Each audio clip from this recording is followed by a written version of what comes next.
Assalamualaikum warahmatullahi wabarakatuh.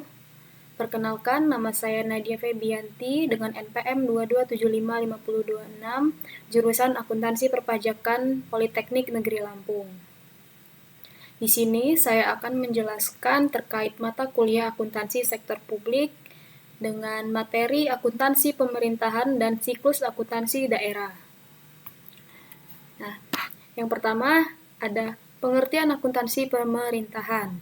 Akuntansi pemerintahan adalah sebuah kegiatan jasa dalam rangka menyediakan informasi kuantitatif terutama bersifat keuangan dari entitas pemerintah guna pengambilan keputusan ekonomi yang nalar dari pihak-pihak berkepentingan atas berbagai alternatif tindakan. Menurut Halim 2007. Dan yang kedua, sistem akuntansi pemerintahan merupakan serangkaian prosedur mulai dari pengumpulan data, pencatatan, pengiktisaran, dan pelaporan posisi keuangan dan operasi keuangan pemerintahan daerah. Peranan laporan keuangan daerah, akuntabilitas dapat dipertanggungjawabkan, manajemen terstruktur, transparansi, keterbukaan, dan yang terakhir adalah keseimbangan generasi. Tujuan laporan keuangan. Yang pertama, menyediakan informasi mengenai apakah penerimaan periode berjalan cukup untuk membiayai seluruh pengeluaran. Dan yang kedua, menyediakan informasi mengenai apakah cara memperoleh sumber daya ekonomi dan alokasinya telah sesuai dengan anggaran yang ditetapkan dan peraturan perundang-undangan. Dan yang ketiga, menyediakan informasi mengenai jumlah sumber daya ekonomi yang digunakan dalam kegiatan pemerintah daerah serta hasil-hasil yang telah dicapai.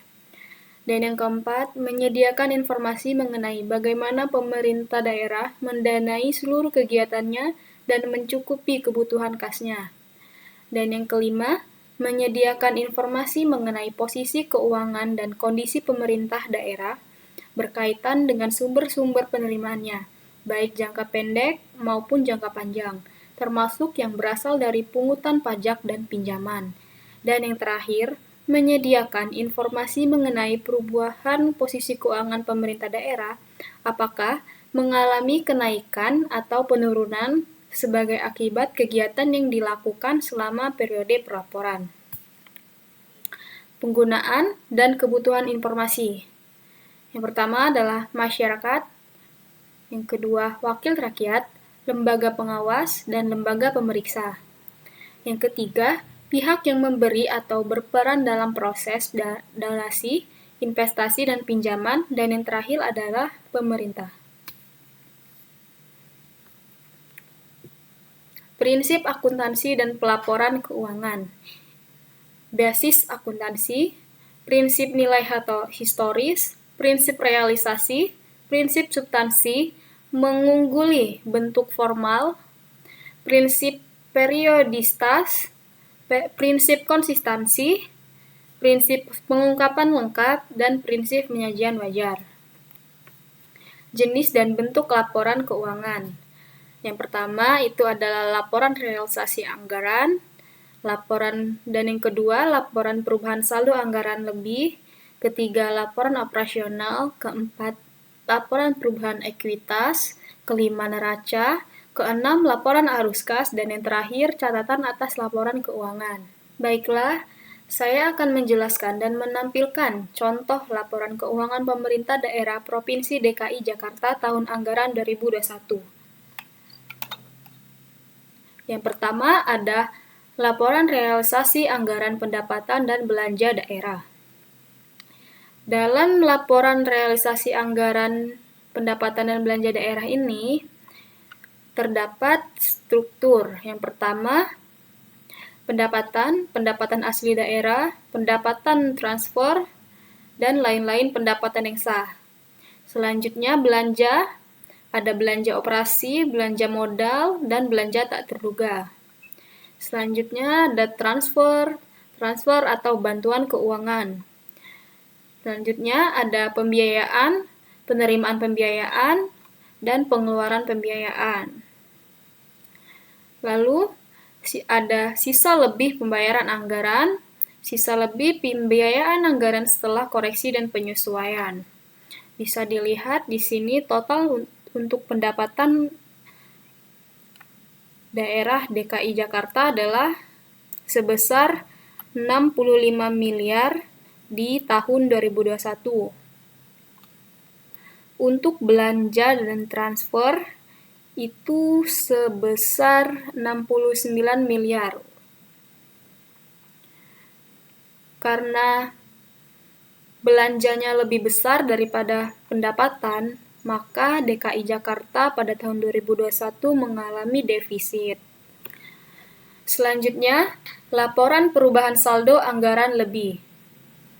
Strukturnya yaitu saldo anggaran lebih awal, penggunaan saldo anggaran lebih sebagai penerimaan pembiayaan tahun berjalan, yaitu ada subtotalnya, lalu pendapatan, belanja, penerimaan pembiayaan, pengeluaran pembiayaan, dan ada silpa.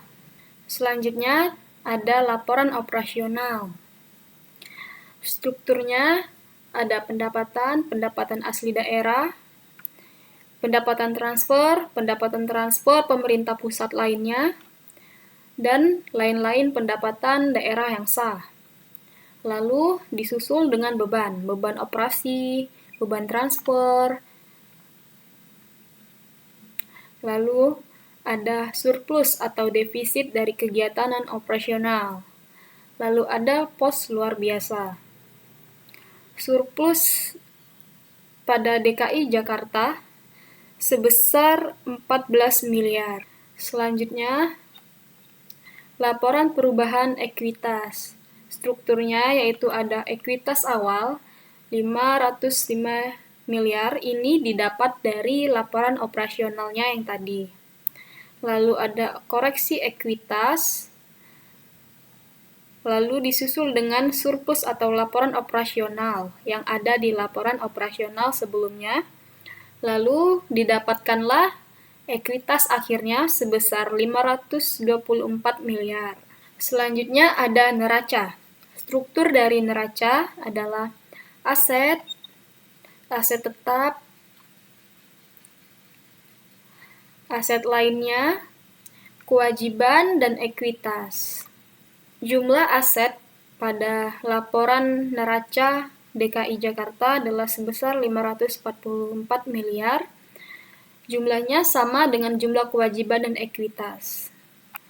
Selanjutnya ada laporan arus kas. Struktur dari laporan arus kas yaitu ada arus kas dari aktivitas operasi.